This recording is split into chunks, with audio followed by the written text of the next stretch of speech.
দ্বাপৰ যুগত শ্ৰীবিষ্ণুৰ অষ্টম অৱতাৰ ৰূপে দৈৱকীৰ গৰ্ভত আমাৰ সকলোৰে পৰম পূজনীয় শ্ৰীকৃষ্ণৰ জন্ম আজিৰ পৰা 5251 বছৰ আগতে হৈছিল বুলি শ্ৰীমদ ভাগৱত গীতাত উল্লেখ আছে। সিদিনাখন আছিল ভাদ মাহৰ কৃষ্ণপক্ষৰ অষ্টমী তিথি আৰু আকাশত সিদিনাখন ৰোহিণী নক্ষত্ৰ আছিল। সেই দিন ধৰি আজিলৈকে প্ৰত্যেক বছৰে ভাদ মাহৰ অষ্টমী তিথিৰ দিনা গোটেই ভাৰতবৰ্ষতে শ্ৰীকৃষ্ণৰ জন্ম উৎসৱ পালন কৰা হয়। চলিত বৰ্ষত ভাদ মাহৰ 9 তাৰিখ ইংৰাজী 26 আগষ্ট সোমবাৰে শ্ৰীকৃষ্ণৰ জন্মভূমি মথুৰা আৰু বৃন্দাবনকে ধৰি গোটেই ভাৰতবৰ্ষতে শ্ৰীকৃষ্ণৰ জন্মাষ্টমী উদযাপন কৰা হ'ব।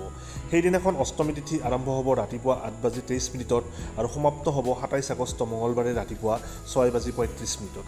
আকাশত ৰোহিণী নক্ষত্ৰ থাকিব সোমবাৰে ৰাতি 9:18 পৰা মঙলবাৰে ৰাতি 8:17 যিহেতু আমাৰ পৰম পূজনীয় শ্ৰীকৃষ্ণৰ জন্ম ৰাতি হৈছিল, সেইকাৰণে পূজাৰ বাবে শুভ সময় হ'ব ৰাতি 12 বজাৰ পৰা 12:45 ব্ৰত ৰাখিব বিচৰাসকলে সোমবাৰে গোটেই দিনটো ব্ৰত ৰাখিব লাগিব।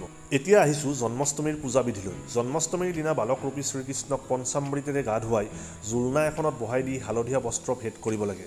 ভগৱান শ্ৰীকৃষ্ণৰ সন্মুখত প্ৰসাদ হিচাপে গাখীৰেৰে তৈয়াৰী খাদ্য ৰাখিব লাগে। মনত ৰাখিব, তুলসী পাত অবিহনে শ্ৰীকৃষ্ণৰ প্ৰসাদ অসম্পূৰ্ণ। ইয়াৰ উপৰি শ্ৰীকৃষ্ণৰ কপালত কেশৰ নাইবা বগা চন্দনৰ ফোট দিয়া, ময়ূৰৰ পাখি ভেদ কৰা, বাঁহী ভেদ কৰা অতি উত্তম বুলি গণ্য কৰা হয়।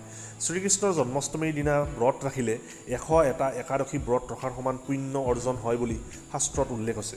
জন্মাষ্টমীৰ ৰাতি জাগি থাকি তুলসী গছৰ তলত চাকি জ্বলাই শ্ৰীকৃষ্ণৰ যিকোনো মন্ত্ৰ 108 বাৰ জপ কৰিলে মনোকামনা সিদ্ধি হয়।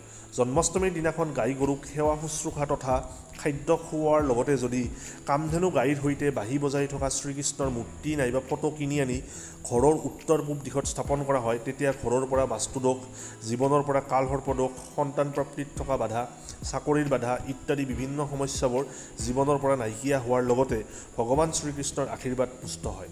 সিদিনাখন আহত গছৰ তলত চাকি জ্বলালে গৰ্ভস্থ সন্তান নষ্টৰ ভয় চিৰদিনৰ বাবে দূৰ হয়।